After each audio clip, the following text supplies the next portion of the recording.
जय हिंद। स्वागत करता हूँ आप सभी के हमारे अपने यूट्यूब चैनल सोल्जर्स आर्मी तैयारी पर। तो शाम के 7 बज चुके हैं और आ चुका हूँ मैं आपके बीच आज की इंडियन आर्मी के original previous year question paper की क्लास को लेकर। आप सबको पता है कि रोज शाम 7 बजे जो है हम लोग इंडियन आर्मी का original previous year question paper solve करते हैं। आज भी शाम 7 बजे जो है हम लोग देखिए इंडियन आर्मी का original previous year question paper solve करेंगे, जो कि आपका पेपर है देखो सोल्जर जीडी का, Sikh regiment centre Ramgarh cantt का, ठीक है, जो कि दानापुर के थ्रू आती है, दानापुर रिक्रूटमेंट जोन के थ्रू। तो पता है पेपर किसका दिल्ली सोल्जर जीडी का पेपर रहेगा, जो कि आपका Sikh regiment centre Ramgarh cantt का है। ड्यूरेशन 60 मिनट जो बेसिक डिटेल्स होती है वो दी गई है। मैक्सिमम मार्क्स 100 और पासिंग मार्क्स 30 पर भी बेसिक डिटेल्स होती हैं, आप सबको पता है। सभी को जल्दी से क्लास को शेयर कर दीजिए अपने और भी फ्रेंड्स के साथ जो भी देखिए इंडियन आर्मी की प्रिपरेशन कर रहे हैं, क्योंकि देखो किसी भी एग्जाम को क्रैक करने का जो सबसे बेहतरीन तरीका है वो यही है कि उसके प्रीवियस ईयर को बनाया जाए, और ये सबसे बेहतर होता है। तो सभी को जरूर शेयर कीजिए हमारे इन क्लासेज को। उसके साथ साथ जो भी हमारे इस यूट्यूब चैनल पर क्लास देख रहे हैं अभी, उन वो क्लास को लाइक जरूर कर दें, और उसके साथ साथ जो भी हमारे इस यूट्यूब चैनल पर नए होंगे वो चैनल को सब्सक्राइब करके बेल आइकन जरूर प्रेस कर दीजिएगा। तो चलिए आज की क्लास को शुरू करेंगे क्वेश्चन नंबर 1 के साथ। उससे पहले देखो सभी को टेलीग्राम ग्रुप से जरूर जुड़ जाना। टेलीग्राम ग्रुप से जुड़ने का जो लिंक है वो आपको नीचे डिस्क्रिप्शन बॉक्स में दिया हुआ है। तो चलिए शुरू करेंगे आज की क्लास को। सेक्शन ए रहेगा हमारा। सेक्शन ए में जो है देखो आपके जनरल नॉलेज के क्वेश्चन होंगे, जो कि आपके क्वेश्चन नंबर 1 to 15 सामान्य ज्ञान के प्रश्न क्रमांक 1 से 15 तक रहेंगे, ठीक है। तो चलिए क्वेश्चन नंबर 1 को बनाते हैं। क्वेश्चन नंबर 1 देखो यहाँ पे आपका क्या दिया हुआ है। The largest irrigation canal in India is called the, Bharat में सबसे बड़ी सिंचाई नहर है ऊपरी बारी दोआब नहर, यमुना नहर, सरहद नहर या फिर इंदिरा गांधी नहर। क्या होगा राइट आंसर। तो देखिए भारत में जो सबसे बड़ी सिंचाई नहर है वो कौन सी है, तो वो है आपकी इंदिरा गांधी नहर। राइट आंसर क्या है, तो ऑप्शन नंबर डी। चलिए अगले क्वेश्चन को देखेंगे, जो कि देखो यहाँ पे आपका दिया हुआ है। नेक्स्ट क्वेश्चन दिया है देखो आपकी कि term of Rajya Sabha member is, Rajya Sabha के सदस्य का कार्यकाल कितने वर्षों का होता है। 2 वर्ष, 6 वर्ष, 5 वर्ष या फिर इनमें से कोई नहीं। जो राज्यसभा के सदस्य होते हैं उनका कार्यकाल निम्न में से कितने वर्षों का होता है। तो देखो जो राज्यसभा के मेंबर्स है उनका जो कार्यकाल है ना वो होता है आपका 6 वर्षों का। राइट आंसर क्या हो जाएगा, तो ऑप्शन नंबर बी 6 ईयर्स, ठीक है। चलिए अगले क्वेश्चन को देखेंगे, जो कि देखो यहाँ पे आपका दिया हुआ है। क्वेश्चन नंबर 3 है देखो आपका, ये क्या है देखो आपकी कि who was the first Muslim women ruler of Delhi, Delhi की प्रथम मुस्लिम महिला शासक कौन थी। नूरजहां, सुल्तान रजिया, चांद बीबी या फिर बेगम हजरत महल। निम्न में से कौन जो है देखो आपकी ये दिल्ली की प्रथम मुस्लिम महिला शासक थी। तो देखिए दिल्ली की जो प्रथम मुस्लिम महिला शासक थी या फिर भारत की प्रथम महिला शासक वो जो है कौन है, तो वह है सुल्तान रजिया। राइट आंसर क्या होगा यहाँ पे देखो, तो रजिया सुल्तान भी बोलते हैं ऐसे, सुल्तान रजिया, ठीक है। चलिए अगले क्वेश्चन को देखेंगे, जो कि देखो यहाँ पे आपका क्वेश्चन नंबर 4 है, और ये दी हुई है देखो आपकी कि the air that contains moisture to full capacity. क्या है देखो, आर्द्रता को पूरे तौर पर ग्रहण करने के पश्चात हवा कहलाती है। विशिष्ट आर्द्रता, शुद्ध आर्द्रता, भरी हुई हवा या फिर देखो ऑप्शन नंबर डी सापेक्षिक आर्द्रता। आर्द्रता को जब पूरे तौर पर ग्रहण करने के पश्चात हवा क्या कहलाती है। तो देखिए आर्द्रता को पूरे तौर पर ग्रहण करने के पश्चात जो हवा आपकी भरी हुई हवा सैचुरेटेड एयर कहलाती है। राइट आंसर क्या हो जाएगी, तो ऑप्शन नंबर सी। चलिए अगले क्वेश्चन की ओर बढ़ेंगे, जो कि देखो यहाँ पे आपका क्वेश्चन नंबर 5 है। ये दी हुई है देखो आपकी which of the following kingdoms was associated with the life of Buddha. निम्न में से कौन से राज्य बुद्ध के जीवन से जुड़े थे। अवंती, गंधार, मगध या फिर कौशल। निम्न में से कौन सा राज्य जो है देखो आपका, निम्न में से कौन सा राज्य जो है बुद्ध के जीवन से जुड़ा हुआ है।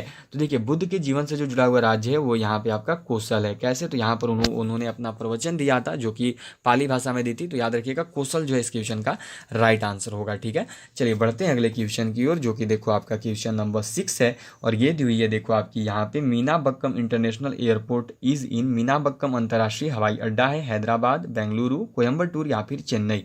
जो मीनाबक्कम अंतर्राष्ट्रीय हवाई अड्डा है वो निम्न में से कहाँ पे स्थित है, ये जो है आप सबको यहाँ पे बतानी है।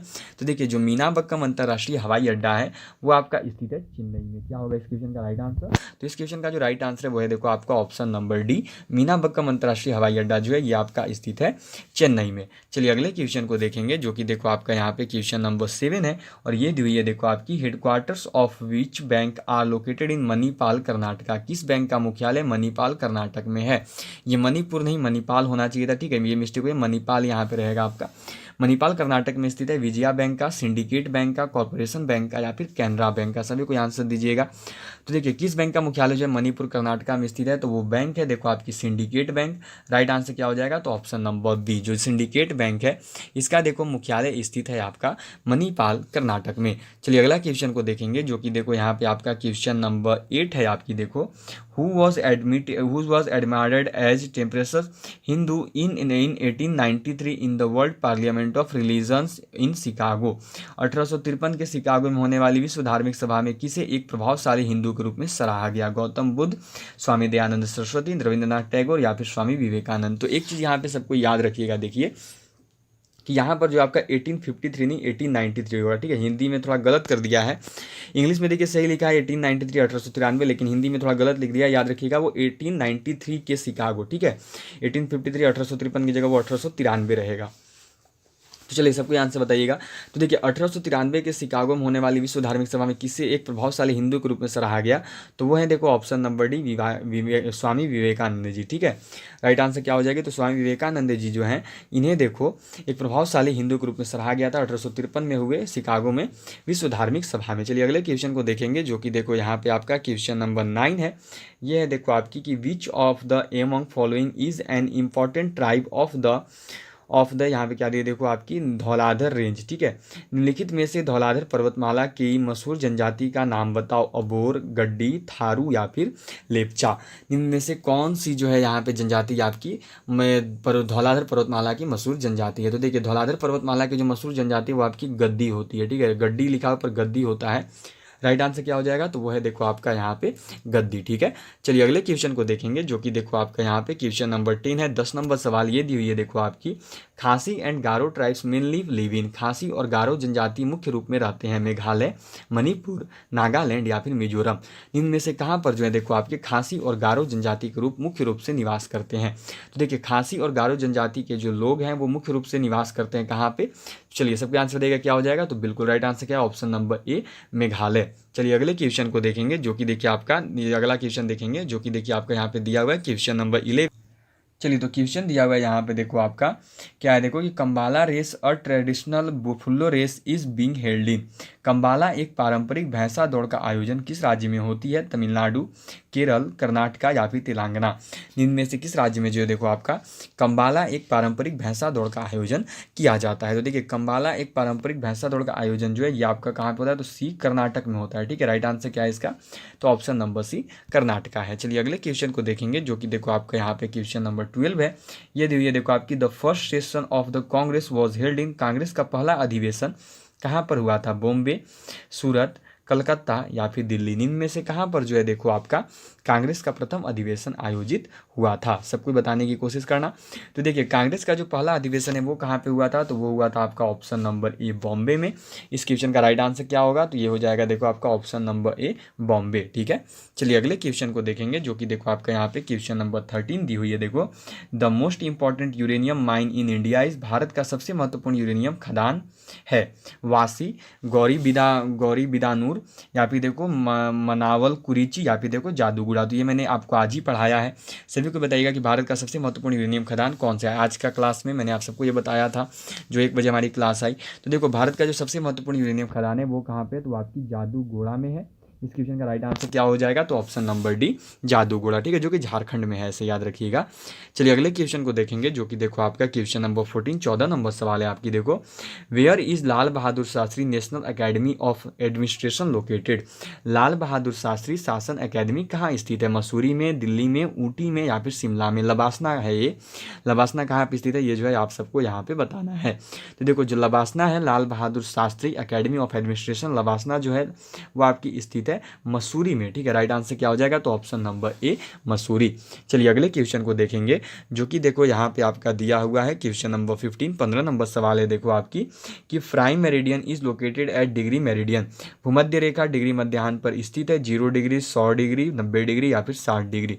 तो देखिए जो आपका प्राइम मेरिडियन है, जो आपका भूमध्य रेखा है, वो स्थित है आपकी देखो 0 डिग्री मेरिडियन पे। राइट आंसर क्या होगा? तो 0 डिग्री मध्याह्न पे। चलिए अगले क्वेश्चन को देखेंगे, जो कि देखो यहाँ पे आपके अब साइंस के क्वेश्चंस होंगे, ठीक है। सेक्शन बी के में अब जो है आपके साइंस के क्वेश्चंस आपको देखने को मिलेंगे। तो सेक्शन बी में जो देखो general science question number 16 to 30, 16 से 30 तक होंगे। प्रश्न क्रमांक दिया हुआ है देखो बोटनी इज स्टडी ऑफ, वनस्पति विज्ञान का अध्ययन है पौधों का जीवन, मानव जीवन, पक्षियों का जीवन या जानवरों का जीवन। सबको बताना कि जो वनस्पति विज्ञान है वो निम्न में से किसका अध्ययन है। तो देखिए जो वनस्पति विज्ञान है वो आपका अध्ययन किसका है? तो वनस्पति विज्ञान देखो आपकी अध्ययन है पौधों के जीवन की, प्लांट्स लाइफ की। राइट आंसर क्या हो जाएगा? तो इस क्वेश्चन का जो राइट आंसर है वो हो जाएगा देखो आपका ऑप्शन नंबर 1 प्लांट्स लाइफ, पौधों के जीवन का जो अध्ययन है आपका वनस्पति विज्ञान। चलिए अगले क्वेश्चन को देखेंगे जो कि देखो आपका यहाँ पे क्वेश्चन नंबर 17 है। वो ये क्या दी हुई है देखो यहाँ पे आपकी फोटोसिंथेसिस ऑकर्स मैक्सिमम इन प्रकाश संश्लेषण में अधिकतम होता है हरा रोशनी में, नीला रोशनी में, लाल रोशनी में या फिर सफेद रोशनी में। निम्न में से किस रोशनी में जो है देखो आपका प्रकाश संश्लेषण सबसे अधिक होता है। तो देखिए जो प्रकाश संश्लेषण सबसे अधिक है वो होता है देखो आपका लाल रोशनी में। ठीक है, राइट आंसर क्या हो जाएगा तो ऑप्शन नंबर सी, जो लाल रोशनी होती है रेड लाइट, उसमें देखिए प्रकाश संश्लेषण सबसे अधिक होता है। चलिए अगले क्वेश्चन को देखेंगे। क्वेश्चन नंबर 18 18 नंबर है सवाल देखो आपका, which among the following helps in circulation of blood. इनमें से कौन सा रक्त संचार में सहायक है। रक्त बिंबाणु, मोनोसाइट्स, इनमें से कोई नहीं, या फिर देखो सफेद रक्त कोशिका। तो देखिए इस क्वेश्चन का जो राइट आंसर है जो आपके यहाँ पे क्या दिया है कि रक्त संचार में सहायक कौन होते हैं। देखो रक्त संचार में जो सहायक है, रक्त संचार में जो सहायक होते हैं वो होते हैं आपकी देखो धमनियाँ। ठीक है, लेकिन धमनियाँ इसने दिया नहीं है, तो यहाँ पे जो राइट आंसर है वो हो जाएगा ऑप्शन नंबर सी, इनमें से कोई नहीं। ठीक है, नन ऑफ दिस, इनमें से कोई नहीं, क्योंकि धमनियाँ सहायक होती हैं रक्त संचार में और जो कि यहाँ पे आपको दी नहीं गई हैं। चलिए अगले क्वेश्चन को देखेंगे जो कि देखो आपका 19 नंबर सवाल है कि which of the following is a primary fuel. प्राथमिक ईंधन कौन सा है। पेट्रोलियम, कोयला, इनमें से कोई नहीं, या फिर चारकोल। जो प्राथमिक ईंधन है वो निम्न में से कौन सा है। देखिए प्राकृतिक रूप से तो प्राप्त होने वाले सभी हैं, जो यहाँ पे आपको सभी के नाम दिए गए हैं, सभी सभी प्राथमिक रूप से प्राप्त होते हैं, लेकिन जो यहाँ पे देखो आपकी प्राथमिक ईंधन बोला है कि प्राथमिक ईंधन कौन सा है। देखो जो प्राथमिक ईंधन होता है किसी भी मनुष्य के लिए के मतलब कि वो क्या है तो वो आपका कोयला होता है। ठीक है, राइट आंसर क्या हो जाएगा तो ऑप्शन नंबर बी, कोयला। चलिए अगले क्वेश्चन को देखेंगे। क्वेश्चन नंबर 20 नंबर सवाल है देखो ये आपका कि which is the correct unit for measuring terrestrial distance. Terrestrial दूरी को मापने के लिए कौन सी सही इकाई है। सेंटीमीटर, किलोमीटर, प्रकाश वर्ष या फिर मीटर। सबको बताइएगा। तो देखिए टेरिस्टिकल दूरी को मापने के लिए जो सबसे यहाँ पे जो आपका सही इकाई है वो आपका है लाइट ईयर, प्रकाश वर्ष। ठीक है, खगोलीय दूरी को मापा जाता है प्रकाश वर्ष से, वही पूछा है। टेरिस्टिकल दूरी जो है वो मापी जाती है आपकी देखो लाइट ईयर से। ठीक है, चलिए अगले क्वेश्चन को देखेंगे जो कि देखो यहाँ पे आपके क्वेश्चन नंबर 21 नंबर का सवाल है। ये देखो आपका क्या दिया हुआ है कि at high altitude nose bleeding occurs due to. क्या दिए देखो अधिक ऊंचाई वाले क्षेत्र में किस कारण से नाक से खून बहने लगता है। उच्च वायुमंडलीय दाब, निम्न वायुमंडलीय दाब, इनमें से कोई नहीं, या फिर अत्यधिक सर्दी।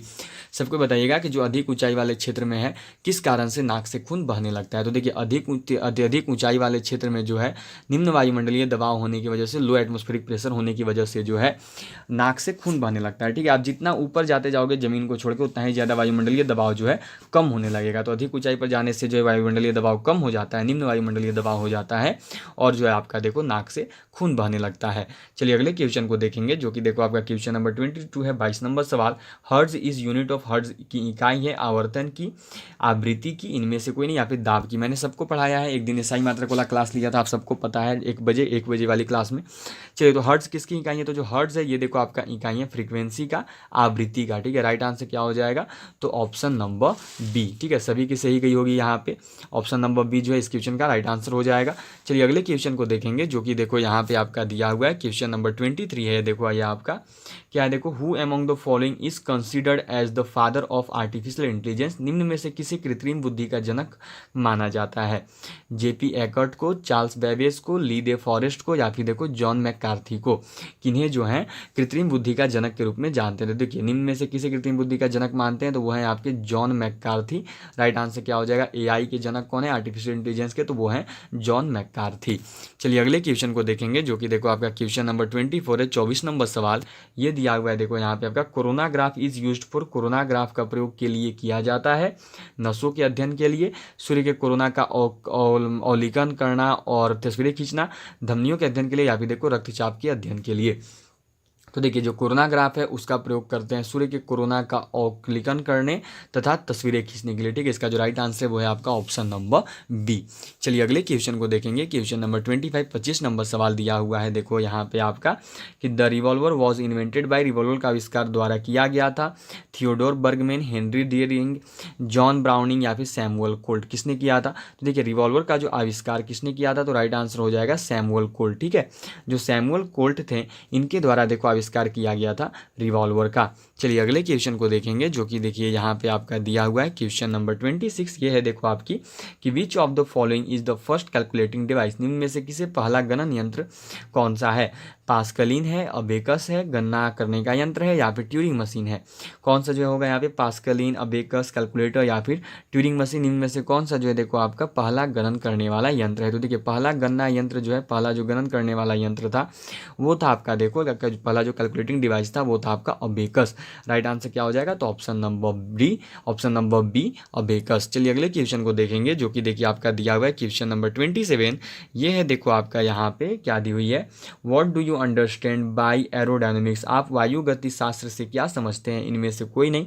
यह जनन अंगों का विज्ञान है, यह हवा या गैस के प्रवाह में होने वाली हलचलों का विज्ञान है, या फिर यह हमारे शरीर के दर्द से संबंधित अध्ययन है। क्या होगा इस क्वेश्चन का राइट आंसर? ये जो है आप सबको यहाँ पे बतानी है। तो देखिए जो वायु गति शास्त्र है ये जो है आपका देखो हवा या गैस के प्रवाह में होने वाली हलचलों का विज्ञान है। इस क्वेश्चन का जो राइट आंसर है वो है देखो आपका ऑप्शन नंबर सी। चलिए अगले क्वेश्चन को देखेंगे, जो कि है देखो आपका क्वेश्चन नंबर 28। 28 नंबर सवाल ये दिया हुआ है देखो, tooth डेके starts when pH of mouth is lower than.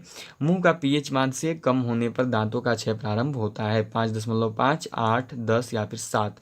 निम्न में से जो है मुंह का पीएच मान कितना से कम हो जाता है तब देखो दांतों का क्षय प्रारंभ होता है? तो वो है देखो आपका ऑप्शन नंबर ए 5.5। ठीक है, जब मुंह का पीएच मान जो है 5.5 से कम होता है तब देखो दांतों का क्षय प्रारंभ हो जाता है।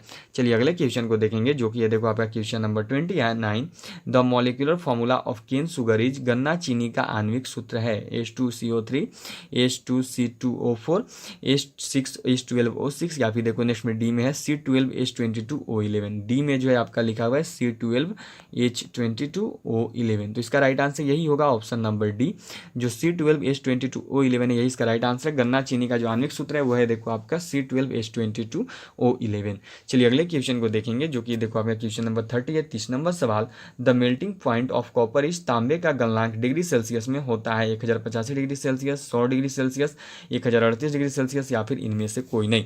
जो तांबे का गलनांक है वो निम्न में से कितना डिग्री सेल्सियस होता है? तो देखिए जो तांबे का गलनांक है ना वो कितना होता है, तो वो सबको पता है। राइट आंसर क्या होगा? तो option number A 1085 degree Celsius. ठीक है, जो तांबे का गलनांक है वो देखो 1085 डिग्री सेल्सियस होता है। चलिए तो आपकी देखिए यहाँ पे 30 क्वेश्चंस कवर्ड हो गई। ठीक है, 30 क्वेश्चंस जो 30 सवाल हैं वो आपको यहाँ पे देखो करवा दी गई हैं। आगे कुछ मैथ्स के क्वेश्चंस तो है नहीं, देख सकते हो पेपर आगे इसमें नहीं है। तो चलिए आपकी यहाँ पे क्लियर हो चुकी है। ठीक है, आज जो है आपके कंप्लीट करवा दिए गए हैं। जो भी आपके देखो जीके जैसे क्वेश्चंस होते हैं, हम लोग एवरीडे जीके जीएस के ही क्वेश्चंस करते हैं। तो जो आपके जीके जीएस के क्वेश्चंस थे 300 क्वेश्चंस आपके करवा दिए हैं। 30 क्वेश्चंस हो चुके हैं। सबको अपना स्कोर जरूर बताना है कि आज आपने कितने क्वेश्चन सही किए हैं। ठीक है, 30 क्वेश्चंस में से आज आप सभी ने कितने क्वेश्चंस को सही किया है सभी को बतानी है। सभी का टारगेट रहेगा ऑल ऑफ यू सबको बताना कि जो 30 क्वेश्चंस हुए आपके उसमें से आज आपने कितने क्वेश्चंस को सही किया। तो चलिए ऑल ऑफ यू बाय। अब आप सभी को बाय बोलने की बारी आ चुकी है। अब आप सबसे मुलाकात होगी देखो सीधे कल दोपहर 1 बजे, जब हम लोग करेंगे कल जीके जीएस का क्लास। ठीक है, जीके जीएस का इंपॉर्टेंट क्लास जो हमारा रोज दोपहर 1 बजे आता है, अब सीधे आपसे उसमें मुलाकात होगी।